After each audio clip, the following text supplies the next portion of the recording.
तो नमस्कार दोस्तों, कल हमने जे स्टेप 2 के बारे में जाना। आज हम जे स्टेप 3 के बारे में जानेंगे। तो जे स्टेप 3 में क्या जानेंगे? तो जेएच का रूट मैप तैयार करेंगे और उसका टेंटेटिव स्टैंडर्ड तैयार करेंगे।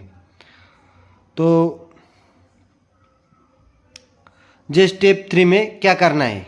तो उसमें हम सबसे पहले जेएच रूट मैप तैयार करेंगे और सभी निरीक्षण स्थानों को चिन्हांकित करेंगे। मशीन और फिक्चर के लिए टेंटेटिव स्टैंडर्ड निर्धारित प्रारूप में तैयार करेंगे और उनका अभ्यास करेंगे। और जो इक्विपमेंट है उसके सब असेंबलीज के पार्ट्स के लिए विजुअल देंगे उसके लिए। अब जेएच का स्टेप 3 का मुख्य लक्ष्य क्या है? तो जेएच का समय कम करना। किसके लिए? तो उत्पादक कार्य के लिए समय बढ़ाना है। तो जेएच टाइम के 5 मुख्य भाग है।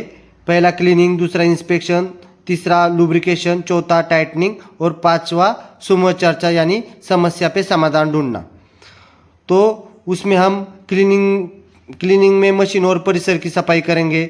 इंस्पेक्शन में हम ढीलापन, टूट फूट, रिसाव आदि चेक करेंगे। लुब्रिकेशन में हम मशीन को ग्रीसिंग करेंगे और टाइटनिंग में हम जो लूज हुए नट बोल्ट टाइट करेंगे। तो क्लीनिंग का टाइम हमको कम करना है, तो उसमें हम क्या करेंगे? तो 1S 2S ध्यान से करेंगे। मतलब हमको टूल्स को निर्धारित स्थान पर रखना है।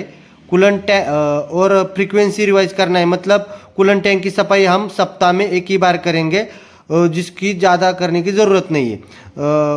काम का वितरण बैलेंसिंग करेंगे। मतलब 2 ऑपरेटर मिलके सफाई करना है। इजी टू एक्सेस एरिया करना है। मतलब जिधर पहुंचने के लिए जगह चाहिए उधर हैंडल वगैरह लगाएंगे। रूट मैप बनाएंगे। अब अगली बार देखते हैं कि इंस्पेक्शन का टाइम कैसे कम करेंगे। तो हम उसका फ्रीक्वेंसी रिवाइज करेंगे, बैलेंसिंग ऑफ एक्टिविटी करेंगे, इजी टू एक्सेसिबल प्लेसेस करेंगे, उसका रूट मैप बनाएंगे, विजुअल टैग्स लगाएंगे। वैसे हम लुब्रिकेशन में ऑटो लुब्रिकेटर लगाएंगे, विजुअल पॉइंट मार्क करेंगे। टाइटनिंग में हम टॉर्क रेंच यूज़ करेंगे, विजुअल पॉइंट्स मार्किंग करेंगे और उसका जो मेथड है टाइटनिंग का वो मेथड चेंज करेंगे। और जिधर जिधर ऑटो टाइटनर की ज़रूरत है उधर वो हम यूज़ करेंगे।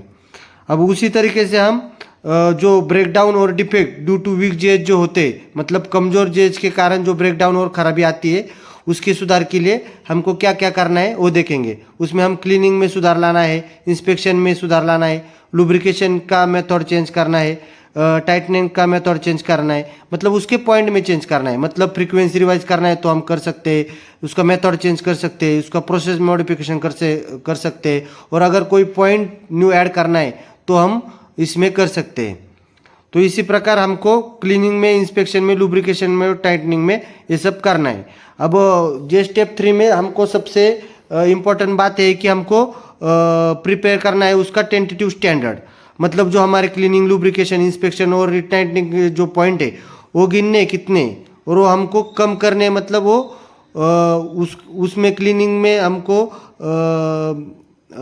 वो जे स्टेप 3 का यूज़ करके वो क्लीनिंग पॉइंट कम करने, लुब्रिकेशन पॉइंट कम करने और उसका जेएच का टाइम हमको कम करना है।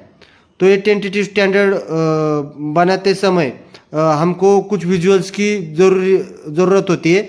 तो उसमें अगर कोई टेम्परेचर चेक करना है या वाइब्रेशन चेक करना है तो हमको ये हैंड दिया हुआ है उस वैसा विजुअल यूज़ करना होता है। क्लीनिंग करने के लिए हमको ब्रश वाला विजुअल यूज़ करना पड़ता है। अगर इंस्पेक्शन भी करना है और क्लीनिंग भी करनी है तो आँख वाला और ब्रश वाला यूज़ करेंगे। और टाइटनिंग के लिए ये स्पैनर वाला यूज़ करेंगे। वैसे हमको कोई ऑयल हो या कोई मटेरियल हो उसके लिए हमको अब ये सोरोस्पिन ऑयल के लिए ग्रीन वाला यूज़ किया है उन्होंने। अभी येलो वाला अगर दूसरे कोई ऑयल के लिए इस तरह से हम जे स्टेप 3 में एक्टिविटी करेंगे। तो दोस्तों आज हमने देखा कि जे स्टेप 3 टेंटेटिव स्टैंडर्ड क्या है, यानी क्लीनिंग, लुब्रिकेशन, इंस्पेक्शन का अस्थायी मानकीकरण। अगर वीडियो पसंद आए तो लाइक करें, टीपीएम सीखने के लिए शेयर करें और सब्सक्राइब करना न भूलें। कल फिर मिलेंगे, धन्यवाद। और कल का अपना टॉपिक होगा पीएम पिलर। पीएम पिलर के बारे में हम कल के एपिसोड में जानकारी लेंगे। थैंक यू, धन्यवाद।